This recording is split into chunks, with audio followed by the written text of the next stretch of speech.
Character బాగా నచ్చింది. ఆ ఎమోషనల్ సీన్స్ కనెక్ట్ అయ్యారా బాగా? చాలా కనెక్ట్ అయ్యా. మ్యూజిక్ వైజ్ ఎలా అనిపించింది? బాగుంది, చాలా బాగా బాగుంది. ఇచ్చింది. నాకా ఆ ఎమోషనల్ సాంగ్ ఉంది కదా, ఆ సాంగ్ సో నచ్చింది. ఓవరాల్ రేటింగ్ ఎంత? 9.5 ఇస్తాను. నైస్ మూవీ అండి. I liked it. బేబీ కంటే బాగుందా, బెటర్ గా ఉందా? బేబీ కంటే బెటర్ ఉంది and you can't compare baby and this one at all. ఏదైనా ఫ్లేవర్, బేబీ రిలేటెడ్ ఫ్లేవర్ ఏమన్నా ఈ మూవీలో? No, both are different. The only thing is love, obviously, but this is a unique takeaway. Kiran Abbavaram గారి acting ఎలా ఉంది? గౌరీప్రియ గారి acting ఎలా ఉంది? Kiran Abbabaram has stolen the heart and even the heroine has. So ఇద్దరు కూడా చాలా మంచి చేశారు. మ్యూజిక్ వైజ్ ఏం చేశారు? Music is really heart touching. Overall గా 5 out of rating. 5 out of I can give 4.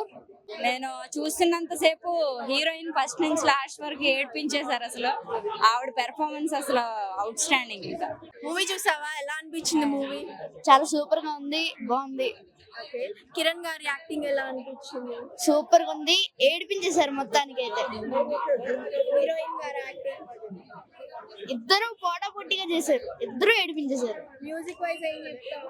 Music నచ్చిందా? మామూలుగా కాదు, సూపర్ గా ఉంది. చాలా సాంగ్స్ ఉన్నాయి కదా, నీకు బాగా నచ్చిన సాంగ్ ఏంటి?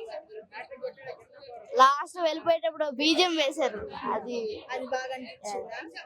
ఓకే, నీకు బాగా నచ్చిన మూవీ సీన్ ఏంటి? ఈ సినిమాలో. ఏడిపించేసిన సీన్ మూవీలో. ఈ మూవీలోనా హీరో చనిపోతాడు కదా, ఆ scene. లాగు స్లో చేశారు, అది కొంచెం ఎంతవరకు ఎక్కింది అనేది చెప్పలేం. కానీ మెయిన్ మనిషి దగ్గర బ్యాక్గ్రౌండ్ స్కోర్ నిజంగా 20 ఏళ్ళ కిందట చేసిన మ్యాజిక్ మళ్ళీ ఇప్పుడు కనిపించింది నాకు.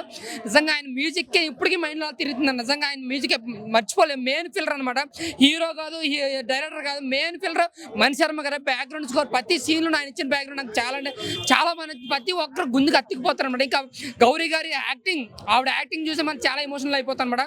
చాలా వరకు ఎమోషన్ సీన్స్ లో మనకు పండించారని చెప్పాలన్నా.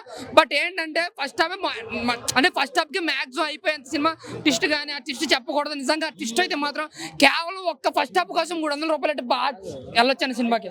నిజంగా కిరణ్ అబ్బవరం గారికి మైల్ రాయ్ మూవీ అనమాట ఇది నిజంగా ఫస్ట్ హాఫ్ వరకు అయితే. బట్ సెకండ్ హాఫ్ ఏంటంటే కొంచెం 2 వేలో కొంచెం బోర్ కొట్టగానే తీసుకెళ్తారు. వీళ్ళిద్దరే మెయిన్, అసలు మిగతాదంతా సెకండరీ. వీళ్ళిద్దరే మెయిన్ అసలు అల్టిమేట్. ఓకే బాగుంది, బట్ ఓకే యా చూడొచ్చు. Thank you. మన తెలుగు అమ్మాయి గౌరీప్రియ అమ్మాయి యాక్టింగ్ ఎలా అనిపించింది? Super super super. చిరంజీవి గారు కూడా పొగిడారు. చాలా బాగా చేశారు. ఒక బేబీ సినిమా రేంజ్ లో ఉందా అమ్మా? బాగుందండి. ఫ్యామిలీ ఆడియన్స్ చూడగలరా? చూడగలరు. అంటే 3 గంటలు ఉంది కదా, మీకు ఓపిక సరిపోయిందా? లేకపోతే ఎక్కడైనా ల్యాగ్ అనిపించిందా కొంచెం? అనిపించలేదండి. ఓకే. భయ్యా ప్రతి తమ్ముడు ప్రతి ఒక్కరికి సినిమా కనెక్ట్ అవుతుంది. ఎందుకంటే లవ్ ఫెయిల్యూర్ అయ్యామనుకున్న వాళ్ళకి ఆడ ప్రేమికుడే కాదు, ఆడ అసలు మనిషే కాదు. నా దృష్టిలో సైకోలుగా అవడం అది కాదు. భయ్యా నా మాటలు రావట్లేదు అసలు. నేను ఒక సినిమాలో ఉండి కూడా ఇంత ఏడుస్తున్నానంటే ఇది ప్రమోషన్ కాదు. నిజంగా ఇప్పుడు మీ వాళ్ళల్లో కొంతమంది ఇలా రాస్తారు చూడు, నిజంగా వాడికి మనసు ఇజ్జత్ అనేది ఉంటే ఈ సినిమా చూసి రాయమనండి. నేను చాలా 4 రోజులుగా రగిలిపోతున్నాను. కానీ సినిమా భయ్యా, ఇది ప్యూర్ సినిమా. దీన్ని సినిమా అనరు, ఒక ప్రేమాలయం అంటారు చూడండి. మీరు నిజంగా చూసి చెప్పండి, ఇది ఒక ప్రేమాలయం అంతే. హీరో హీరోయిన్ యాక్టింగ్ ఎలా ఉంది? అమ్మో అమ్మాయి చంపేసింది. కిరణ్ గారిని ఫస్ట్ టైము, కిరణ్ అబ్బవరం గారు అంటే మనందరికీ తెలిసిందే, మన మనసులో ఉంది, మీకు తెలిసిన నాకు తెలుసు. అలాంటి కిరణ్ అబ్బవరం గారు అబ్బా నిజంగా ప్రేమించే అబ్బాయి ఇలాగ ఉంటాడా?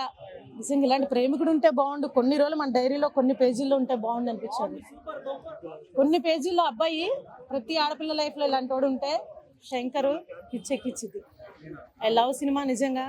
చిచ్చి నేను ఇన్ని ఏళ్ళు డిపార్ట్మెంట్లో ఉంటే ఇలాంటి సినిమా ఒక లైన్ కూడా ఆలోచించలేదంత సిగ్గుపడుతున్నా.